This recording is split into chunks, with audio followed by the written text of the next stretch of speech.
All right, breaking news out of the NBA after 8 seasons at the helm. Quin Snyder stepping down as head coach of the Utah Jazz. Snyder was tied with Golden State's Steve Kerr for the third longest tenure among active head coaches. And he won nearly 59% of his games with the Jazz, led them to the playoffs each of the last 6 seasons. They were eliminated by the Mavs in 6 games in the first round this postseason, but the Quin Snyder era in Utah is over.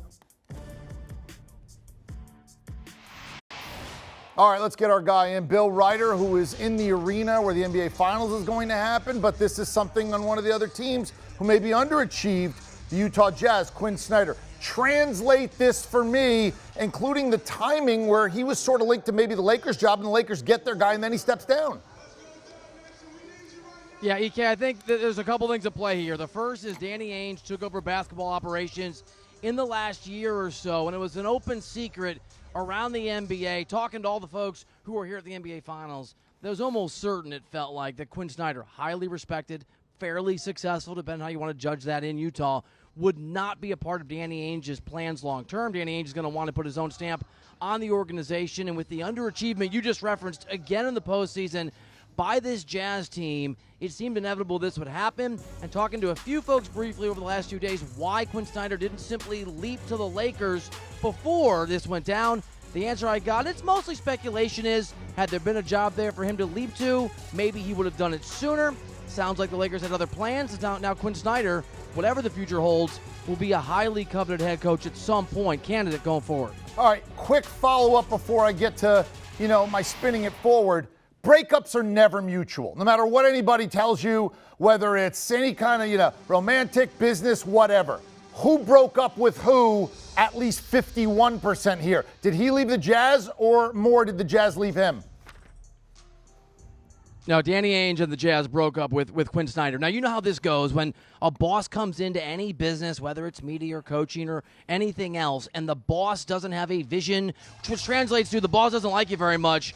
If you've got the means and the respect and the money to move on, that's usually what you do. So is it possible Danny Ainge might have allowed Quin Snyder to stick around while communicating to Quin Snyder, you're not my guy? Certainly possible. But there's no doubt that if Ainge had come in and this new regime in Utah had said to Quin Snyder, at least for you, things aren't going to change. We believe in you. It'll be status quo for how you go about building your team in the role that you've had before.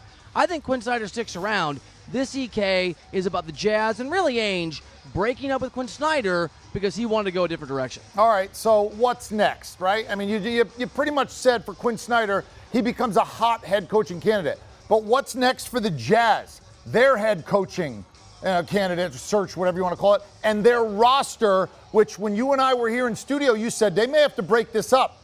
If they got rid of Quin Snyder and they bring somebody in that everybody likes, might they keep this together? Yeah, I think who they hire as the head coach will depend on the second part of that question. You're right, Eric. This is a critical part of whatever Danny Ainge is going to do.